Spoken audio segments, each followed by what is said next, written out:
Chew your food 32 times या अपने खाने को 32 बार चबाओ। दोस्तों, अपने स्कूल कॉलेज में या अपने घरों में हमने ये कहीं ना कहीं सुना या पढ़ा होगा, बट क्या ये बात मिथ है या फिर रियलिटी? अगर रियलिटी है तो ये कितना ज़्यादा रियल है और इसके क्या क्या इम्पैक्ट्स हो सकते हैं हमारी लाइफ पे, और आयुर्वेदा और मॉडर्न साइंस इस बारे में क्या कहता है, आइए इस वीडियो में जानते हैं। हेलो दोस्तों, मैं हूं वैभव और आप देख रहे हैं हमारा चैनल होलिस्टिक हीलिंग। आज हम इसी टॉपिक के बारे में डिस्कस करने वाले हैं, जिस टॉपिक के बारे में लोग जानते भी हैं, इसके फ़ायदे भी लोग जानते हैं, बट इसको फॉलो करने की जब बात आती है तो वो इसको नहीं करते। तो आइए आज हम इसी के बारे में डिस्कस करते हैं और रूट कॉज तक पहुंचते हैं कि क्यों हम इस चीज़ को फॉलो नहीं करते और फॉलो करने से हमें क्या क्या इसके फ़ायदे मिल सकते हैं। तो चलिए सबसे पहले हम जान लेते हैं कि क्यों हमें 32 बार ही चबाना चाहिए। इसका मेन रीज़न ये है कि एक नॉर्मल एडल्ट के मुंह में 32 दांत होते हैं, तो खाना 32 बार चबाने से वो सारे दांत प्रॉपरली यूज़ हो पाते हैं और सलाइवा से अच्छे से फूड मिक्स हो पाता है, अच्छे से न्यूट्रिएंट्स इसकी वजह से ऑब्जॉर्व हो पाते हैं और फूड पाइप से आराम से हमारा खाना पास हो पाता है। अब ये 32 एक एवरेज नंबर दे दिया गया है कि इतनी बार प्रॉपरली चबाने से हमारा फूड अच्छे से डाइजेस्ट हो जाता है माउथ में ही। बट ये फूड टू फूड डिपेंड करता है। कुछ फूड्स थोड़े हार्ड होते हैं जिनको हमें चबाने में हो सकता है थोड़ा ज़्यादा समय लगे, थोड़ा ज़्यादा बार चबाना पड़े। बट कुछ सॉफ्ट फूड होते हैं जैसे कि फ्रूट्स कुछ हो सकते हैं, वाटरी फ्रूट्स हो सकते हैं जैसे कि वाटरमेलन, जिसको हो सकता है हमें कम बार चबाना पड़े। तो ये बहुत ज़्यादा डिपेंड करता है हमारे फूड पे भी। अब अगर आयुर्वेद की बात करें तो वो एक सिंपल सा लॉ बताता है जो कि है ड्रिंक फूड च्यू वाटर। नहीं, ये बिल्कुल भी उल्टा नहीं है, बिल्कुल सही है। आयुर्वेद के अनुसार हमें खाने को इतनी बार चबाना चाहिए, इतनी बार चबाना चाहिए कि वो बिल्कुल पेस्ट के फॉर्म में एकदम पानी की तरह बन जाए। अगर हम पानी पी रहे हैं तो हमें पानी को इतना धीरे धीरे पीना चाहिए, इतना आराम आराम से पीना चाहिए, बैठ के पीना चाहिए, ताकि उसका हम सही बेनिफिट ले पाएँ। तो ये आयुर्वेद का एक बिल्कुल सिंपल सा लॉ है कि खाने को पियो और पानी को चबाओ। अब वो यहाँ किसी नंबर की बात नहीं करता कि इतनी ही बार चबाना चाहिए और इतनी बार चबाने से हमें उसका सही में फ़ायदा मिलेगा। ये पर्सन टू पर्सन डिपेंड करता है। अब ये खाना धीरे धीरे चबाना या पानी धीरे धीरे पीना, ये सबके बस की बात नहीं है। जिसकी आदत ऐसी नहीं है वो इसको जल्दी प्रैक्टिस नहीं कर पाएगा। इसके लिए आयुर्वेद 2 फैक्टर्स बताता है कि अगर ये 2 फैक्टर्स को कंट्रोल कर लिया जाए तो हम इसको प्रैक्टिस में ला सकते हैं। पहला है कि अपनी बॉडी को कंट्रोल करना, दूसरा है अपने माइंड को कंट्रोल करना।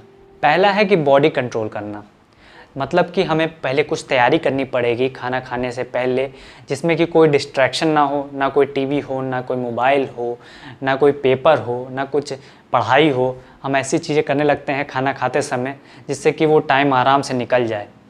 बट खाने को आयुर्वेद में एक पवित्र रूप में देखा गया है। इसे एक होली प्रैक्टिस या एक मेडिटेशन की तरह लिया गया है और जो कि बहुत ही इंपॉर्टेंट है ह्यूमन के लिए। और खाना अगर हमें सच में 1-2 दिन ना मिले तब हमें उसकी सच में इंपॉर्टेंस पता चलती है, सच में उसकी कीमत पता चलती है, तब वो सच में प्रसाद की तरह लगता है। दूसरा है माइंड कंट्रोल, मतलब हम शांत तो बैठ जाते हैं, हम कुछ डिस्ट्रैक्शन लेके नहीं आते, बट माइंड में कुछ ना कुछ डिस्ट्रैक्शन होता रहता है, कुछ ना कुछ चलता रहता है। कभी हम खाना खाते हैं इमोशनल होके, कभी हम परेशान होते हैं, एंग्जाइटी होती है, फियर होता है, स्ट्रेस होता है और हम खाना खाने बैठ जाते हैं। तो ये बिल्कुल गलत है। खाना खाते समय हमारा मन बिल्कुल शांत होना चाहिए, बिल्कुल रिलैक्स होना चाहिए, ताकि हम सच में उसको एंजॉय कर पाएँ और सच में वो अच्छे से डाइजेस्ट हो पाए हमारी बॉडी में। क्योंकि हमारे माइंड और गट का बिल्कुल डायरेक्ट कनेक्शन होता है और हमारे गट को हमारा सेकंड ब्रेन भी बोला जाता है। इसलिए जैसे मेंटल स्टेट होती है वैसे ही हमारा स्टमक काम करता है। अगर हम फियर या एंग्जाइटी में खाना खाने लगेंगे तो फिर हमारे डाइजेशन पे बहुत ज़्यादा इफेक्ट पड़ता है और कई तरह के डाइजेशन इश्यूज़ भी आते हैं उसकी वजह से। इसलिए ये बहुत ज़्यादा ज़रूरी है कि शुरू में माइंड को काम किया जाए। कैसे काम किया जाए? बहुत तरीके हैं, जैसे कि हमारे पूर्वज करते थे कि भोजन मंत्र कोई पढ़ लेते थे या किसी भगवान को याद कर लेते थे, या अगर हम खुद से एक थैंकफुल मंत्र बना लें कि जो फूड हमारे सामने रखा है वो किस किस वजह से आया, किन किन लोगों के थ्रू आया, उनको हम थैंक करें कि आज हमें उनकी वजह से खाना खाने को मिल रहा है। या हम कुछ भी किसी को भी याद कर सकते हैं अपने मन में, या थैंकफुल हो सकते हैं, कोई ग्रैटिट्यूड वाली प्रेयर कर सकते हैं, जिससे कि हमारा मन बिल्कुल शांत हो जाएगा और हम खाना खाने के लिए बिल्कुल रेडी हो जाएंगे। ऐसा पहली बार करने से आप इसके मैसिव रिजल्ट्स देखेंगे। आपको खाना खाने में इतना अच्छा लगेगा, इतना एनर्जी फील होगा जो आपने हो सकता है पहले कभी ना फील की हो। मेनली देखा जाए तो खाना हमें एनर्जी ही देने के लिए बना है, बट आजकल हम ऐसे उसे खा रहे हैं, इतनी जल्दी जल्दी खाते हैं, इतना जल्दी जल्दी घोटते हैं बस खाने को, जिसकी वजह से वो हमारे लिए लेजीनेस बन गया है। मतलब खाना खा के हम डायरेक्टली सोने चले जाते हैं। अंदर बिल्कुल एनर्जी बचती ही नहीं कि कुछ काम भी किया जा सके। अब चलिए जानते हैं कि ऐसा करने से, ऐसी प्रैक्टिस को अडॉप्ट करने से हमें क्या क्या अपने अंदर चेंजेस देखने को मिल सकते हैं। सबसे बड़ा चेंज जो कि मैंने अभी बात भी की वो है एक्टिवनेस, कि खाना खाने के बाद जैसे कि हम ज़्यादातर लोग लेज़ी हो जाते हैं क्योंकि इतना ज़्यादा खा लेते हैं, इतना ज़्यादा ओवर ईट कर लेते हैं जल्दी जल्दी, जिसकी वजह से सारी मेहनत स्टमक पे आ जाती है और सारी ब्लड का फ्लो स्टमक की तरफ होता है, फिर उसको पचाने में बहुत ज़्यादा समय लगता है, इसलिए हमें लेज़ीनेस आती है, इसलिए हम सोने का मन करता है, हम लेट जाते हैं, एक्टिवनेस कहीं रहती ही नहीं है। बट धीरे धीरे खाने से हमारे आधे से ज़्यादा डाइजेशन तो मुंह में ही हो जाता है, क्योंकि कॉम्प्लेक्स कार्बोहाइड्रेट्स, फैट्स, शुगर्स ये सब मुंह में ही डाइजेस्ट होना शुरू हो जाते हैं, जिसकी वजह से आगे पेट के लिए बहुत ही कम मेहनत बचती है, जिसकी वजह से जो खाना हमारा 3-4 घंटे में पचने वाला था वो थोड़ा जल्दी डाइजेस्ट हो जाता है। और ये रेगुलर होने से हमारे डाइजेस्टिव सिस्टम पे कम लोड पड़ता है, वो हेल्दी रह पाता है और इससे ओवरऑल हेल्थ अच्छी रहती है। दोस्तों, ह्यूमन बींग्स की जो नेचुरल भूख होती है वो कम ही होती है।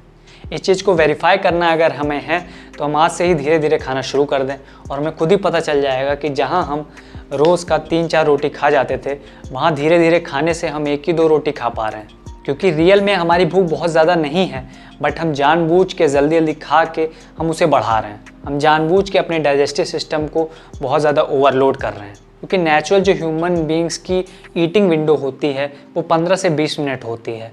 उसके बाद माइंड सिग्नल भेजता है कि बस अब खाना खाना बंद कर दो।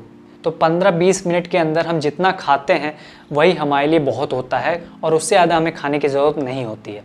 अब कई लोग की आदत होती है कि खाना खाने के बीच बीच में थोड़ा थोड़ा पानी पीते रहना, क्योंकि उनका खाना गले में अटकने लगता है, या वो कहते हैं कि नहीं, हम बिन पानी के खाना खा ही नहीं सकते। इसका मेन रीज़न यही है कि हम खाने को सही से चबाते नहीं हैं। हम जल्दी जल्दी के चक्कर में ज़्यादा खाना खा लेते हैं और उसको सही से चबाते नहीं हैं। 2-3 बार चबाया उसको घोटने लगते हैं, जिसकी वजह से वो चोक होने लगता है हमारे फूड पाइप में। बट अगर हम उसे सही से चबाएं और सलाइवा अच्छे से उसमें मिक्स होगा तो वो आराम से फूड पाइप से पास हो जाएगा और हमें पानी पीने की ज़रूरत ही नहीं पड़ेगी। वैसे भी पानी पीना खाना खाते समय बहुत ही बेकार आदत है। यहाँ तक कि खाना खाने के तुरंत बाद भी पानी पीना बहुत ही बेकार आदत है, क्योंकि इससे जो हमारे पेट का जो टेम्परेचर है जो कि बढ़ जाता है खाना खाते समय, वो बिल्कुल डाउन हो जाता है पानी की वजह से, और जिसकी वजह से हमारा खाना सही से डाइजेस्ट नहीं हो पाता है और जो कि टॉक्सिन्स क्रिएट करता है। डाइजेस्टिव प्रॉब्लम्स आती हैं कई तरह की। इसलिए पानी को हमेशा 30 से 45 मिनट बाद ही खाना खाने के बाद पीना चाहिए और 30-45 मिनट खाने से पहले। अब दोस्तों बात करते हैं सबसे हॉट टॉपिक के बारे में, सबसे मेन टॉपिक के बारे में, जो कि है ओबेसिटी, मोटापा।